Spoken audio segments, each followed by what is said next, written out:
അമ്മയും അച്ഛനും ഒരേ ദിവസം മരണപ്പെടുക. ഇതിലും വലിയ ഒരു ദുരന്തവും ആ മക്കളുടെ ജീവിതത്തിൽ ഇനി സംഭവിക്കാനില്ല. സന്തോഷത്തോടെ കഴിഞ്ഞിരുന്ന ആ കുടുംബത്തിലേക്ക് വിധി വില്ലനായി എത്തിയത് വെറും നിമിഷങ്ങൾ കൊണ്ടാണ്. 8ാം ക്ലാസ്സിൽ പഠിക്കുന്ന അമയെ മോൾക്ക് ഇപ്പോഴും വിശ്വസിക്കാനായിട്ടില്ല തന്റെ അമ്മയും അച്ഛനും മരണപ്പെട്ടു എന്ന കാര്യം.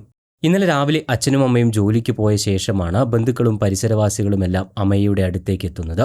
ആദ്യമൊന്നും ആ പെൺകുട്ടിക്ക് കാര്യം മനസ്സിലായില്ല. എന്നാൽ മെല്ലെ അവൾക്കെന്തോ അപകടം പറ്റിയിട്ടുണ്ടെന്ന് മനസ്സിലായി. എങ്ങനെയാണ് ആ പൊന്നുമോളെ അച്ഛനും അമ്മയും നഷ്ടമായി എന്ന വിവരം അറിയിക്കുക? ആർക്കാണ് അതിന് സാധിക്കുക? ഒരുപക്ഷെ അവർക്ക് എന്തെങ്കിലും അപകടം പറ്റിയെന്ന് മാത്രമായിരിക്കും ആദ്യം ആ പെൺകുട്ടിയോട് ബന്ധുക്കൾ പറഞ്ഞിട്ടുണ്ടാവുക. ഒടുവിൽ യാഥാർത്ഥ്യം അറിഞ്ഞതോടെ നിലവിളിച്ച് കരയുന്ന ആ പെൺകുട്ടിയുടെ കാഴ്ച കണ്ടു നിൽക്കാനാവുന്നതായിരുന്നില്ല.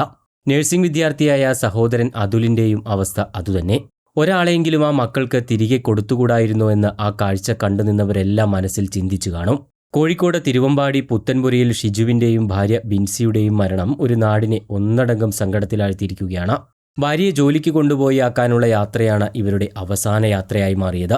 ഓട്ടോറിക്ഷ ഓടിച്ചാണ് ഷിജു കുടുംബം പുലർത്തിയിരുന്നത്. മക്കളുടെ വിദ്യാഭ്യാസത്തിനും മറ്റും കുടുംബ ചെലവുകൾക്കും ഷിജുവിന് ഒരു കൈത്താങ്ങാകട്ടെ എന്ന് കരുതിയായിരുന്നു ബിൻസിയും 1 വർഷം മുൻപ് തിരുവമ്പാടിയിലെ വസ്ത്രവ്യാപാര സ്ഥാപനത്തിൽ ജോലിക്ക് പോയി തുടങ്ങിയത്. എന്നാൽ വിധി ഈ കുടുംബത്തിനായി കാത്തുവെച്ചത് ഇങ്ങനെയൊരു ദുരന്തമായിരിക്കുമെന്ന് ആരും കരുതി കാണില്ല. കഴിഞ്ഞ ദിവസം ബിൻസിയെ ജോലിക്ക് കൊണ്ടുപോകുന്നതിനിടയിലാണ് ദാരുണമായ അപകടം സംഭവിക്കുന്നത്. ചൊവ്വാഴ്ച രാവിലെ 9:30 ഇറക്കമിറങ്ങി വരുന്നതിനിടെ ഇവർ സഞ്ചരിച്ചിരുന്ന ഓട്ടോ നിയന്ത്രണം വിട്ട് ഇലക്ട്രിക് പോസ്റ്റിൽ ഇടിച്ച ശേഷം മറിയുകയായിരുന്നു.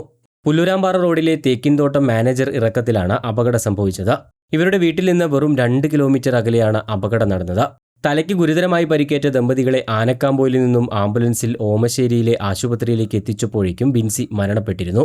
അല്പസമയത്തിന് ശേഷം ഷിജുവും മരണത്തിന് കീഴടങ്ങി. ഇന്നലെ വൈകുന്നേരം ആനക്കാമ്പോയിൽ LP സ്കൂളിന് സമീപത്തെ തറവാട്ട് വീട്ടിൽ മൃതദേഹങ്ങൾ എത്തിച്ചപ്പോൾ ആ വീട്ടുമുറ്റം ഒന്നടങ്കം സങ്കടക്കടലായി മാറുന്ന കാഴ്ചയാണ് കാണാനായത്.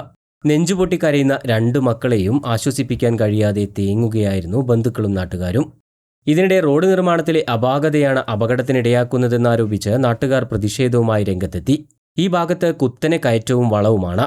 റോഡിലേക്ക് കയറ്റം കുറയ്ക്കണമെന്ന ആവശ്യം നാട്ടുകാർ ഉന്നയിക്കാൻ തുടങ്ങിയിട്ട് കാലമേറെയായി. ഈ ആവശ്യമുന്നയിച്ച് നാട്ടുകാർ റോഡ് കരാർ കമ്പനിക്ക് പരാതി നൽകിയിരുന്നു. തുടർന്ന് ഈ പ്രദേശത്തിന്റെ നവീകരണം കുറേ കാലം നിർത്തിവെക്കുകയും ചെയ്തിരുന്നു. എന്നാൽ പിന്നീട് പ്രശ്നം പരിഹരിക്കാതെ നവീകരണം പുനരാരംഭിക്കുകയാണുണ്ടായത്.